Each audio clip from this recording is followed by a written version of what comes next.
This is Battleground Georgia. We're here every Tuesday. We're going to take a deeper dive, add some real context and insight to what is happening on the campaign trail as we barrel toward that election come November. So let's tonight talk about a couple of things. One, a shift in the national polls.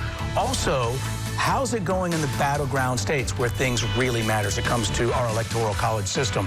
Harris and Walz, they sure seem to enjoy traveling together, don't they? And Donald Trump cursing on the campaign trail. So let's dive right in tonight with our analyst, Bill Crane. Bill, starting with the national polls. Harris is looking strong right now, isn't she? The last 3 weeks, there's been a gradual move, but it started to pick up steam for the Harris campaign.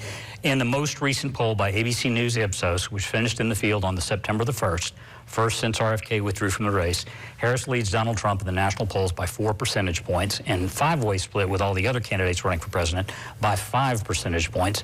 A Wall Street Journal Quinnipiac poll about 3 days before only had her up by 1 point. Now, Bill, let's talk battleground state polling, though, because as most of our viewers probably understand, an election like this with our electoral college system comes down to the maybe 7, 9 at most battleground states, of course, Georgia among them, and there former President Trump is performing rather well. Much better news in the battlegrounds in Arizona, Nevada, Georgia, North Carolina, Michigan, Wisconsin, and Pennsylvania, with one exception being Georgia. Donald Trump leads it by 1 to 2 percentage points. He also historically underpolls, meaning his sampling is always lower than his actual number by 2 to 3 percentage points. And we saw that in 16 and 20, yes? We did, and all of those polls are available on Real Clear Politics if you want to take a look at them yourself. An interesting dynamic, Bill, is showing up on the campaign trail. Typically in a race, you'll have the nominee and the vice presidential nominee. They'll separate, right? It's just simple. Double your pleasure, yeah. Cover 2 places at once and use your VP running mate as a surrogate. Yet Harris and Walz seem to always travel together. What do you make of that? I don't know if it's the crowds they think they're drawing with the Harris-Walz bus tour, or they just like each other as a dynamic, but it does cut down on the number of places they can be and the ground they can cover. If you look at last week, they were all over southeast Georgia, but the two of them were in every location. And you saw J.D. Vance and Donald Trump in different states, covering 3 states over the course of 2 days, a lot more ground. It'll be interesting to see if that becomes significant or otherwise. As it relates to former President Donald Trump on the trail, maybe he was comfortable, maybe it was purposeful. Nevertheless, let's roll the clip where at a campaign rally, he used a curse word.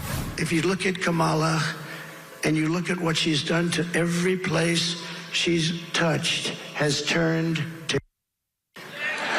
every single place she's touched. Bill Crane, when a former president uses a word like that in public, children are there, teenagers are there.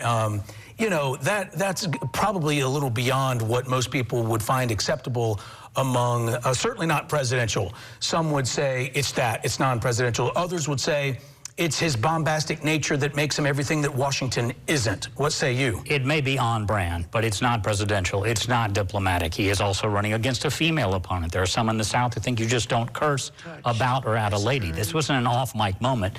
This was to the audience, played for laughs, and he reacted to laughing. Does the electorate care? Is this harmful to him or maybe to just a small few? What do you think? Not with his base, not with Trump voters, but with those undecided voters in those battleground states who will make this decision. Folks like suburban women, yes, it matters. The next monumental moment, of course, will be coming next Tuesday night on ABC, when it is the Trump-Harris debate. Bill, you accurately predicted there would never be another Trump-Biden debate. You were right, but we will get a Trump-Harris debate, at least as it stands now. And when we see you next week, we will dive deep into that. Thanks so much for watching.